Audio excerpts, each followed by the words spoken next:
Hey, what's up? It's Common, guys, and Raw delivered. Going into SummerSlam this weekend, I am more hyped than ever because of this Raw. Seth Rollins, CM Punk, Drew McIntyre is going to be amazing just based off of the promo that happened last night. And Liv versus Rhea Ripley is going to be amazing as well. And it's going to be a classic just based off of where Liv is mentally after Dominic destroyed her. With that being said, let's get into it. Let's go. So first up, we're going to talk about Liv Morgan, Rhea Ripley. Last week, we witnessed the total destruction of Liv Morgan by Dominic Mysterio. Dominic Mysterio said those 3 words that we all have been waiting for. I hate you. That sent Liv into a dark, deep spiral, and now she's manifesting all that rage by attacking the Judgment Day. Liv Morgan destroys the clubhouse and the prized possession, the PlayStation 5. Carlito is in shock, but mommy says it doesn't matter. They can rebuild the clubhouse. We find Liv Morgan backstage burning her Judgment Day memorabilia and the Daddy Dom shirt while Dominic stares at her from the truck.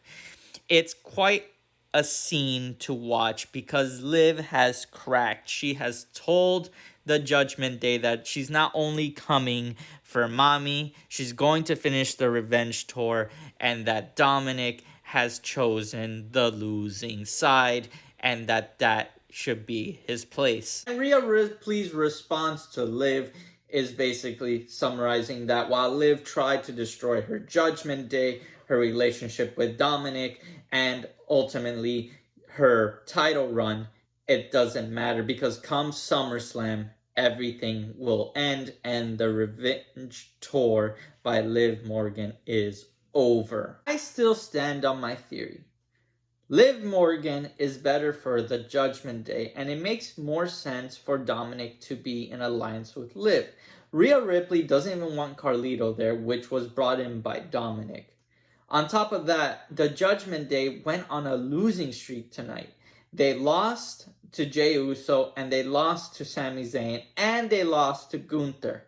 When Liv was in charge, they gained the World Tag Team Championship titles, and Dominic finally beat his dad. The fact of the matter is, if the Judgment Day is plotting to take out Rhea Ripley and help Liv Morgan retain that title, Dominic is going to be a pawn, unknowingly, and probably manipulated into getting himself involved in that match and costing Rhea Ripley the title. Now let's transition to my favorite segment of the night, CM Punk, Drew McIntyre, and Seth frickin' Rollins. We start off the segment with Seth coming out in his referee uniform, and it looks so on point. I am so excited for this match because Seth lays down the rules for these 2 men. Seth's rules are simple. Anything that Seth tells them to do, they have to do. But ultimately, Seth will decide when the match is over. If CM Punk taps out, Seth might not even acknowledge that tap out. If CM Punk takes Drew McIntyre into the crowd, Seth might not even count them out. Seth is going to do whatever they want. He just wants them to listen to him. He is going to dictate how far the match goes, and disqualifications might happen, might not happen. It really depends on how Seth is going to feel. And in this segment, it's quite amazing because you get to see how Drew starts to slowly manipulate Seth into remembering that how much Seth hates CM Punk and that CM Punk is bad for the WWE and a bad influence in general. But Seth reminds Drew McIntyre that it does not matter how he feels about CM Punk because Seth also hates Drew a lot. So he's going to treat this match as a neutral ref. Once Drew McIntyre realizes that Seth is not going to help him, CM Punk tells Seth Rollins to stay out of his way because he wants to beat Drew fairly. Drew then reminds CM Punk that he wasn't intentionally trying to hurt him back at the Royal Rumble. But now it's personal between these two men, and that he's going to destroy and physically hurt him worse than that match. This leads into an intense face-off between these two men, with Seth just laughing in the background. As much as it would be so interesting to see CM Punk actually beat Drew on his first time in, it's not going to happen at SummerSlam. This is going to be one of those matches where either two things can happen. 2.0 Montreal Screwjob, where Seth screws CM Punk out of beating Drew, or Drew McIntyre wins through disqualification. I don't think it's going to be a clean victory on either side. I think this feud is going to continue on. I just think that this is the beginning, and this feud might even go into WrestleMania. It's going to be so good to see these men play it out over the next few pay-per-views.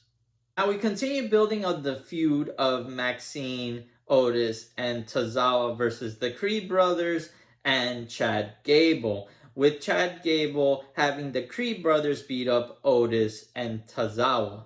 This leads to Maxine jumping on Chad Gable to stop him from hurting Otis. After Chad Gable pushes off Maxine, she slaps him. Before Chad Gable can do anything else, the Wyatt Six comes out to take care of business. They unmask and beat up the Creed brothers. Kind of getting tired of the slow burn.